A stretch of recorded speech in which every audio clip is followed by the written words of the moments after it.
એમની કોલેજ એટલે ગુજરાત વિદ્યાપીઠ.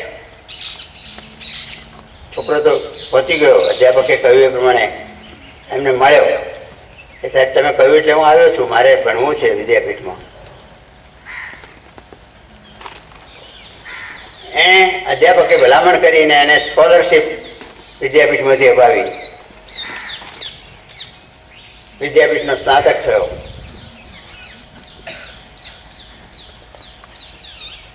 સ્નાતક થઈને પછી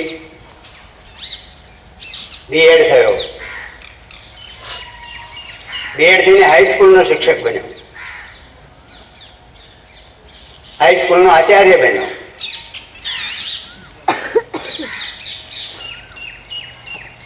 પછી એને થયું કે હાઈસ્કૂલના લેવલ સુધી તો આપણે પહોંચ્યા, પણ એનાથી પણ આગળ જઈ શકાય ને, તો કોલેજમાં જવું હોય તો શું કરવું જોઈએ?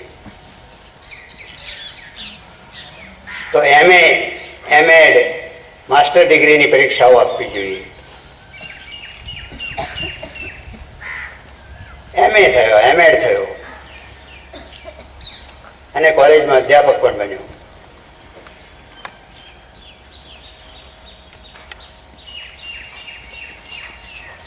પંચાવન વર્ષની ઉંમર થઈ એટલે એને એમ થયું કે આ છેલ્લામાં છેલ્લી ડિગ્રી કઈ? તો કે પીએચડી, ડોક્ટરેટની ડિગ્રી, એ છેલ્લામાં છેલ્લી. એ આપણે ન કરી શકીએ, એને માટેનો પ્રયત્ન એને કર્યો, નોકરી કરતા, સર્વિસ કરતા કરતા, અને પીએચડી પણ થયો. 55 વર્ષની ઉંમરે, નિવૃત્ત થવાને વયે.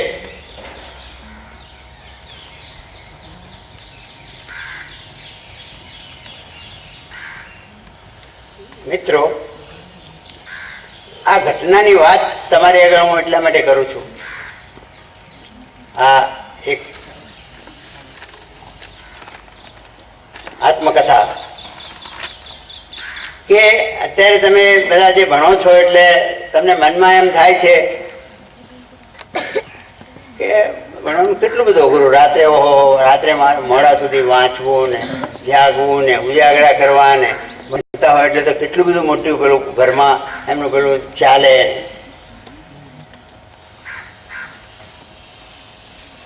અને ભણી શકાય કે કેમ?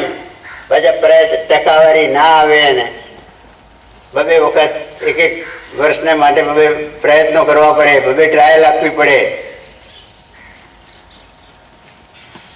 પણ મહેનત કરનાર માણસને માટે કોઈ મુશ્કેલી નડતી નથી.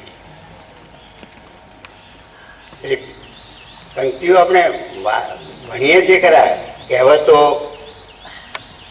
અને આવા રૂઢિપ્રયોગોને બધું ભણીએ છીએ, ગોખીએ પણ છીએ, એનું વિવેચન વર્ણન પણ કરીએ છીએ. અડગ મનના મુસાફરને હિમાલય પણ નથી નડતો એમ કહીએ છીએ. પણ અડગ મન કરીએ છીએ ખરા કે મારે આ કામ કરવું છે, આ લક્ષ્ય મારું છે, મારે ત્યાં પહોંચવું છે, એવો નિશ્ચય કરીએ છીએ ખરા?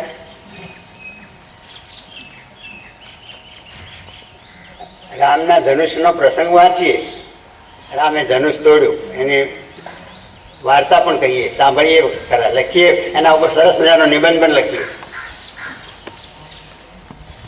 અર્જુનનો લક્ષ્યવેદ ઉપર નિબંધ લખવો હોય તો આપણે સરસ લખીએ. પણ એ લક્ષ્યવેદ કરવા માટેની જે અર્જુન પણ એક માણસ તો હતો જ ને, રામ પણ માણસ તો હતા જ ને. એક માણસ જે કરી શકે છે એ કોઈ પણ માણસ કેમ ના કરી શકે? વિદ્યાર્થી અવસ્થામાં આપણે શું નથી કરતા કે જેને કારણે આ સ્થિતિને પ્રાપ્ત નથી કરી શકતા? આપણે એ નથી કરી શકતા સંકલ્પ. સંકલ્પ આપણે કરી શકતા નથી, નિશ્ચય કરી શકતા નથી. દ્રઢ મનોબળથી કરેલા સંકલ્પને વળગી શકતા નથી. મન આપણું એકદમ ધોધું હોય છે, ઢીલું. આ કરીશ તે કરીશ એમ સમૂહમાં બેઠા હોઈએ એટલે નક્કી કરીએ, પણ પછી ઘેર જઈએ એટલે હવા નીકળી જાય.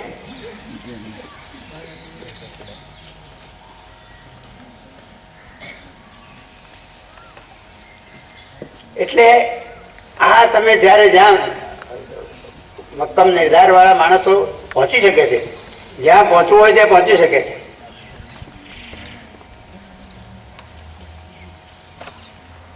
તેનસિંહ પહેલા તબક્કે હિમાલય ઉપર નહોતો ચડી ગયો. કોઈ પણ માણસ એના તબક્કાઓ પર મહેનત કરવી પડે છે.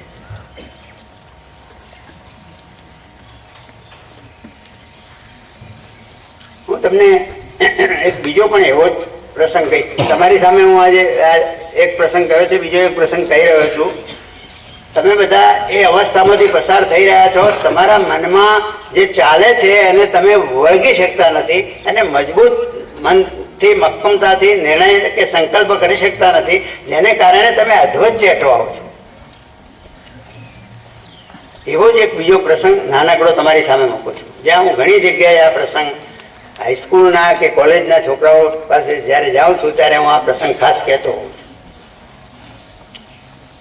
હું શિક્ષક હતો, એટલે મારા ક્લાસમાં એક છોકરો બાજુના ગામમાંથી ભણવા આવે, છેલ્લી પાટલી ઉપર બેસે, અને હું 10મા ને 11મામાં ગુજરાતી અને સમાજ વિદ્યા ભણાવું. આ છોકરો છેલ્લી પાટલી ઉપર બેસે, હું વાત કરું એ સાંભળે એવી રીતે કે જાણે આમ પેલા નળની નીચે આપણે ડોલ મૂકી હોય અને પાણી એનો એક એક બુંદે બુંદ બધું ડોલમાં પડે, એમ જે શિક્ષક બોલતા એ બધું આત્મસાત જાણે કરતો હોય એવી રીતે આમ તલ્લીન થઈને બેઠો હોય અને સાંભળતો હોય. પણ એ કોઈ દિવસ હાથ ઊંચો કરે નહીં. પ્રશ્નો તમે